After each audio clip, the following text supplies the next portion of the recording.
Tropical Storm Boris formed in the eastern Pacific Tuesday afternoon. No immediate threat to the United States, but we're certainly keeping our eye on what will eventually become the remnants of Boris as it moves across the country of Mexico. Here's the satellite picture Tuesday afternoon. You can see there's not much time for strengthening here. It's very close to land, and it's going to crawl across the mountains Wednesday, Thursday, into early Friday. It's a minimal tropical storm, but it will pose a significant flash flooding and mudslide threat to these locations, and that threat for heavy rain will move into the southern Gulf as well. We already have disturbed weather near the Yucatan Peninsula. That's an upper level area of low pressure. So in my tropical outlook, there will be some heavy rain for the next several days in all the areas there shaded in green, and I'm going to give it a low chance. The Hurricane Center also saying a low chance in the areas circled there in yellow. Starting June 8th, we could see regeneration of the remnant low from Boris into something tropical. We're going to keep a close eye on that. Elsewhere, no tropical storm formation is expected in the Atlantic Basin. If something does form here on the Atlantic side, it would be called Arthur.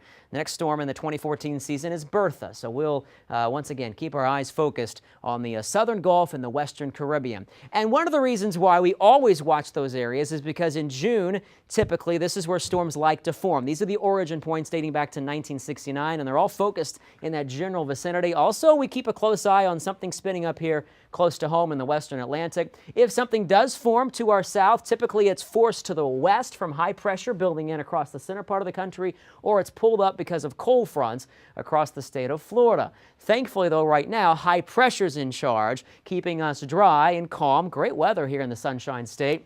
But on future track, notice that as we move from Thursday into Friday, some of that moisture starts to move in, and we'll see those afternoon thunderstorms resume here across the state of Florida. Stay tuned for future updates on Boris.